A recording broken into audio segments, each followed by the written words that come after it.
Now I give the floor to Algeria. Thank you, Mr. President. I have the honor to deliver this statement on behalf of the A3+, namely Guyana, Sierra Leone, Somalia, and my own country, Algeria. We wish to thank Mrs. Edem Osorno for her briefing. We also welcome the participation of the representatives of Sudan, Angola, Kenya, and Egypt to this meeting. Almost 2 years have passed since the deadly conflict in Sudan started. Civilians, particularly children, women and girls, continue to endure unspeakable violations, forced displacements, and targeted killings, resulting in an alarming humanitarian crisis. In addition to the alarming security and humanitarian situation, the recent political developments in Sudan are also a source of serious concern. In view of the concerning situation in Sudan, we wish to underline the following points. First, we are deeply concerned that the parties seem more convinced that the solution to the conflict can only be reached through military means. We reiterate our call for an immediate and unconditional ceasefire to lay the foundations for an inclusive, meaningful, Sudanese-led and Sudanese-owned peace process that fully reflects the aspirations of the Sudanese people. We seize this opportunity to echo the Secretary General's call for all parties to observe a ceasefire during the holy month of Ramadan. In this regard, we welcome the transition roadmap announced by the government of Sudan, which includes, among other steps, the formation of a civilian government to be led by a civilian technocratic personality. We remain hopeful that the implementation of this roadmap will encompass all Sudanese actors, including Sudanese women and youth, to fulfill the crucial requirement of inclusiveness. However, we express our serious concern over the announcement by the leaders of the Rapid Support Forces, alongside other movements and political factions, to establish a parallel authority in Sudan. This is a dangerous step that fuels further fragmentation in Sudan and derails ongoing efforts towards peace and dialogue. We call for these actions to be reversed and urge the RSF and their allies to put the unity and national interest of Sudan above all other considerations.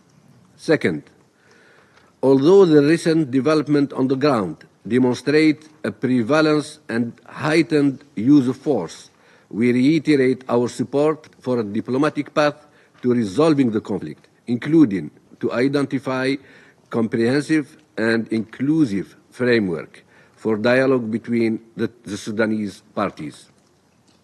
The need to coordinate diplomatic initiatives cannot be overemphasized while preserving the central role of the African Union and the United Nations through the Secretary General Personal Envoy, Mr.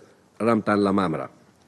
In this context, we believe the Council should continue urging the parties to take part in a second round of the UN-facilitated proximity talks and honor their commitments made in Jeddah through an agreed mechanism.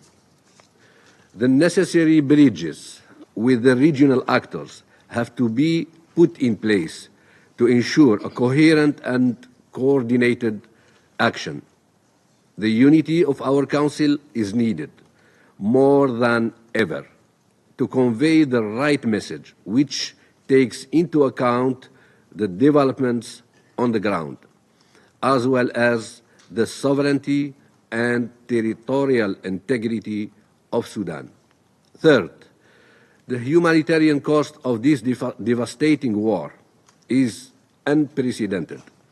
The number of forcibly displaced Sudanese within and outside Sudan is appalling.